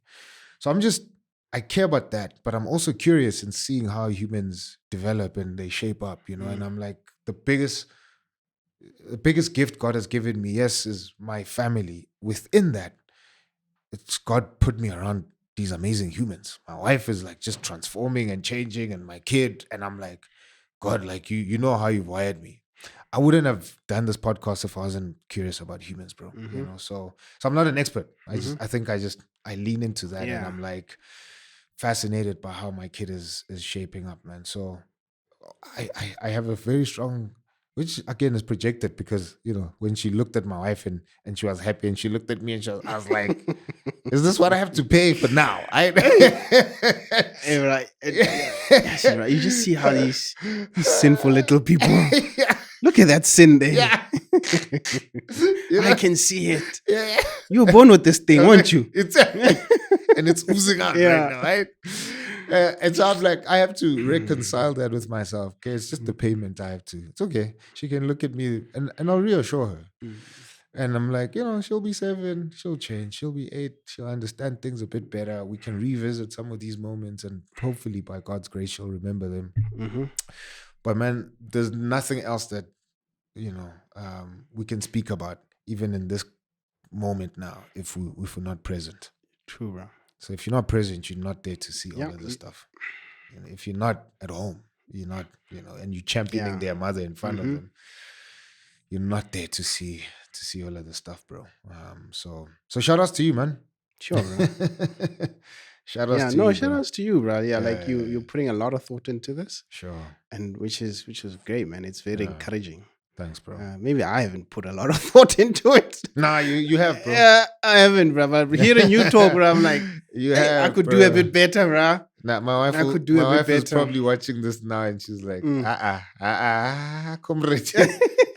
That's nice how you painting it, but in reality, man, I'm like stumbling over everyone, myself tripping over, So I'm failing forward, bro. I'm gonna come to you, bro. Failing forward, bro. When my daughter gets when I start facing those problems, bro, I have your number, bro. Yeah. I'm like, hey, Black, bro. I don't know what's happening. Please help, bro. And I think we're the same in terms of like big disciplinarians. Yeah, and the thing with me, bro, I grew up with boys, bro. Yeah. Like for the longest. So I have a younger sister who's about, she's now 13. Okay, right. She's She's a late Lameki. She's bro. a baby. Like, she came when I was already in my 20s. Yeah. Imagine having baby, that bro. conversation with your parents.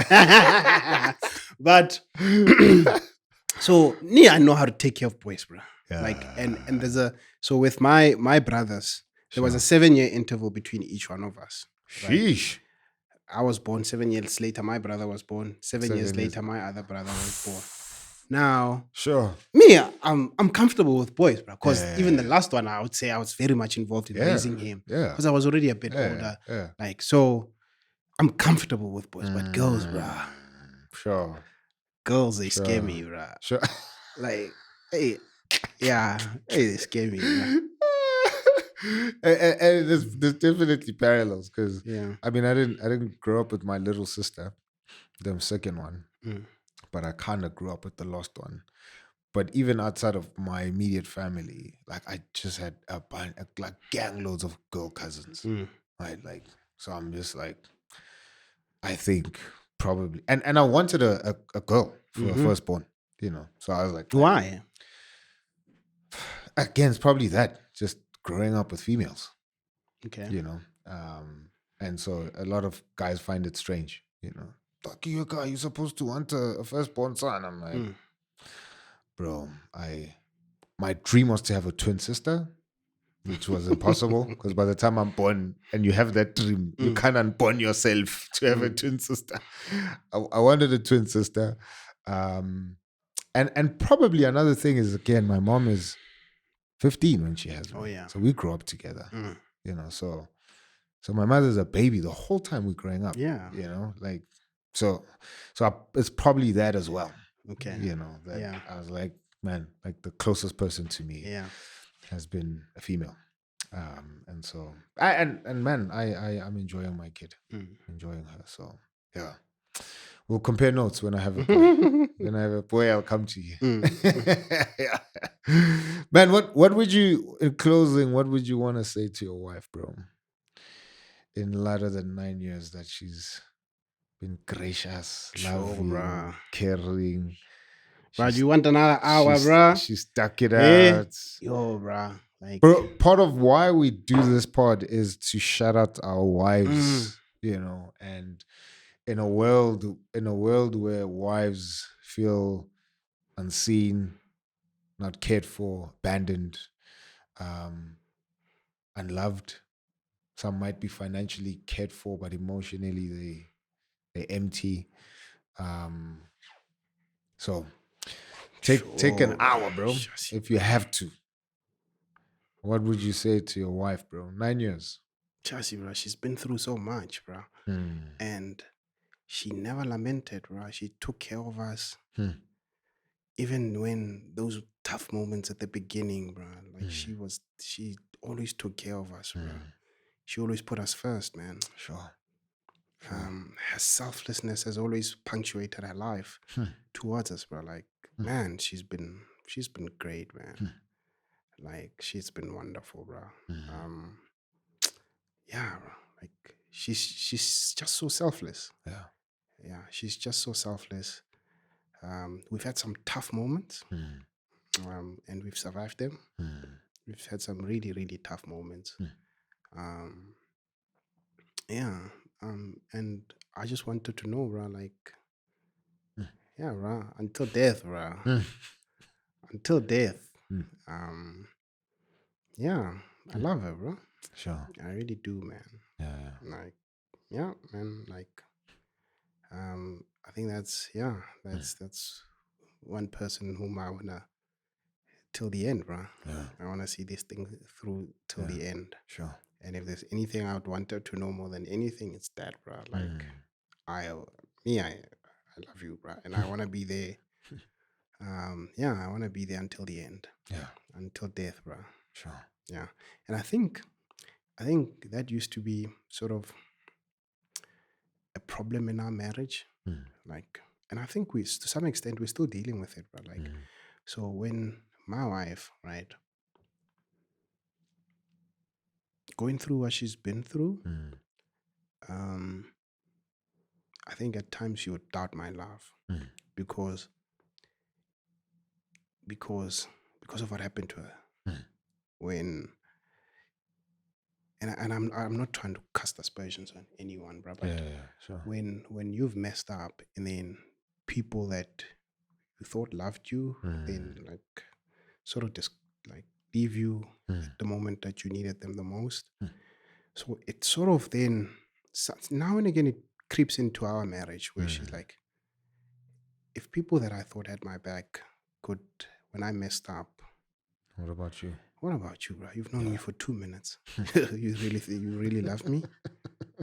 You really love me? You? And yeah, and it's something we continue to deal with. Yeah, bro, if there's anything I wanted her to know is that, bro, Sure. I'm here, bro. It's good, bro. I'm here. And yeah, bro, and I appreciate her so much. Like, my wife is one of those consistent people, bro. Like, if there's anything I like, is consistency. My wife, she's consistent, bro. She'll do the things she's supposed to do each and every day. And I'm like, how do you do that? How do you wake up every day and make lunch boxes? Like, how do you wake up every Friday, right, and do this, for example? Like, she's very consistent, bro. Yeah, and I appreciate her really for that, man. Like, Sure. yeah, bro. Like, I really love my wife, bro. Man, that's great, bro. Bro, when that thing raises its ugly head and doubt creeps in, remain being an eternal optimist. Trust the Lord. My wife thought we would break up 5 days after I proposed. She thought we'd divorce after 5 years we've been married. But I have divine chill. Yeah, I've heard you say that before. I've heard you. Yeah, I've even heard Sitla say, but things are not that bad, bro. But when you go for counseling, right, and your wife is talking, you're like, me, I didn't know these things were this bad. Yeah, I hear you, brother. I hear you, man. I'm just saying, and our wives need to be reassured. Mm. Wives need security. So I think the best thing for us to do, obviously, like, after probing the thing and talking, is never looking at them having a shaky moment as like a reflection of our personalities. It's like, sure, like something did happen to her, and she's triggered, and she's reacting from what happened to her. But it's hard at that moment for me as a husband to not take it personally. Yeah. Like, but what am I not doing? What? And she's, if she can articulate herself, she would say in that moment, has nothing to do with you. It has everything to do with what happened to me. You just happen to be the person who's giving me love now, and I'm doubting that, not because of you, but it's in me. And she needs to do hard work, and by God's grace, man, my wife has done hard work.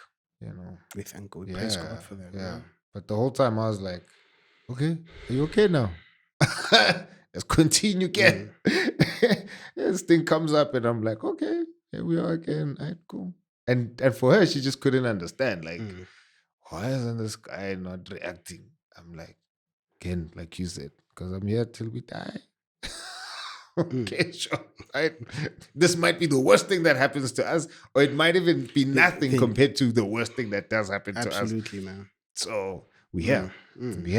So thank you, man. Thank you, wife. Yeah. No, bro. Thank you, bro. Thank you for what you do, man. Thanks, like, bro. I love this platform, bro.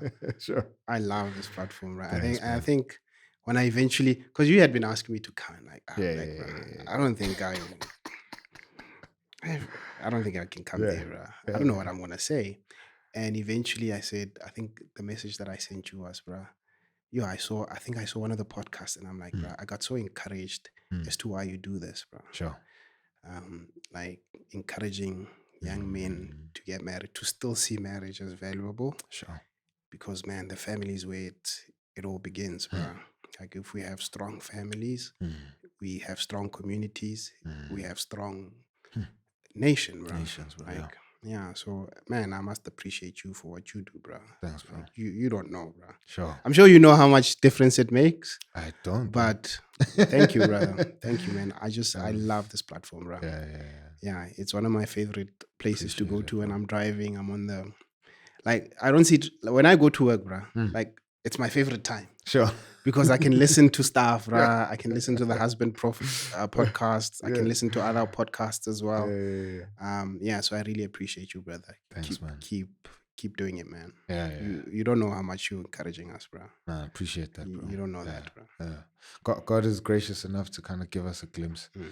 But our biggest prayer is, can we just keep our heads down and just keep doing the work, So thank you. Thank you for being used as a glimpse of what God is doing with this work, bro. So shout outs, man.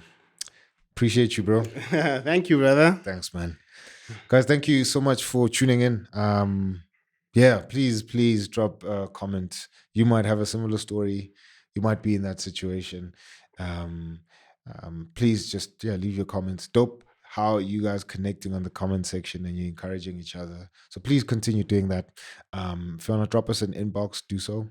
If you want us to pray with you, walk with you, encourage you, let us know, right? But a lot came out of this episode, and I think it's incredible. Just seeing God's grace and how He cares for us, even in our lowest points. For me and the squad, we will see you next week, Wednesday. Don't forget to hit that notification bell. We drop every Wednesday at 11:30. You'll get a notification from our side. Share this with other people like this, and do subscribe if you haven't, right? A number of you who watch are not subscribed. Subscribe. Peace.